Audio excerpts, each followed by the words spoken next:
interpretation this evening is David Agondoa. Let's begin with those stories now.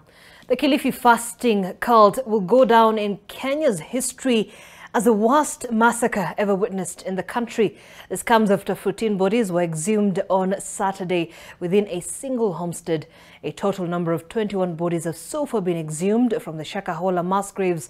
5 bodies suspected to be members of one family. A man, a woman, and 3 children were exhumed from one grave, with other grave sites also containing 2 bodies, majority of them being children. Here's NTV's Kevin Mutai with the latest from the land of mass killings. The unfolding events of the Chakama religious doctrine is now sending shockwaves across the country after 14 new bodies were recovered Saturday in the ongoing exhumation exercise. Crime scene investigators, homicide detectives, pathologists, together with locals, braved the downpour and the chilling weather to dig out bodies from the horrific graveyards. It is now clear that out of the more than 50 graves previously documented, each one contained at least a body, with the highest being 5 bodies suspected to be members of one family. Katika kaburi moja kumepatikana baba, mama na watoto 3 ambao tunashuku kwamba ilikuwa ni familia moja. Kama shirika la Haki Afrika, kama mashirika ya kutetea haki za binadamu, sisi tunachukulia hii kuwa national disaster. This is worse than the Wagala massacre. From our estimation, this is worse than Yala.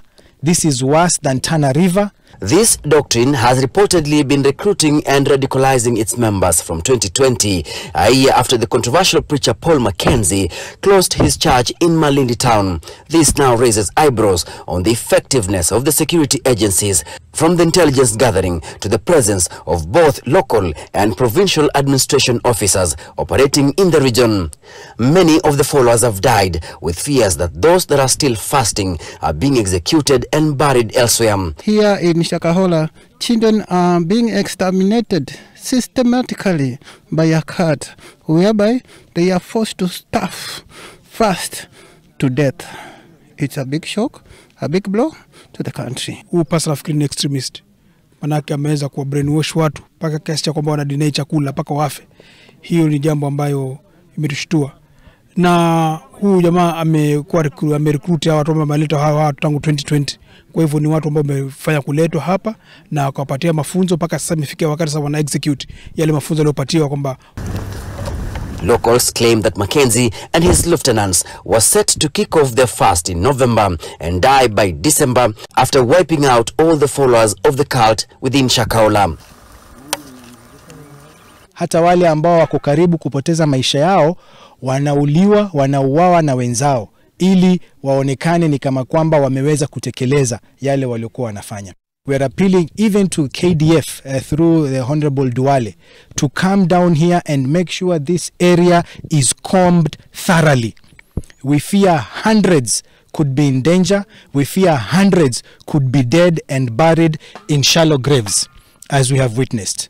Still, no county, regional or national leader has visited the scenes, with the area member of county assembly now pleading with well-wishers and the government to avail help such as food and water for the personnel digging up the grave. I call upon the national government, hasa katika Ministry ya Interior, Waziri Kindiki, ili aweze kujitokeza waziwazi pia naye afike katika hili eneo. Most of the villages have been deserted, with locals reporting that more than 300 people lived in the vast Chakama forest and had been converted and aligned to the teachings of the Good News International Gospel led by Paul Mackenzie. We can't have people who just wake up one day in the name of a calling to drive people on a suicide path.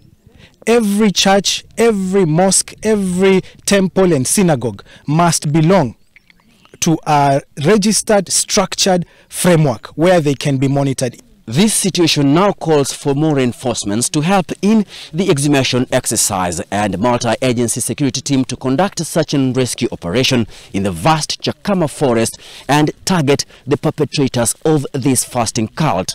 Kevin Mutai, NTV in Kilifi County. Well, thanks, Kevin, for that, but really sad story. We'll continue keeping our eyes on the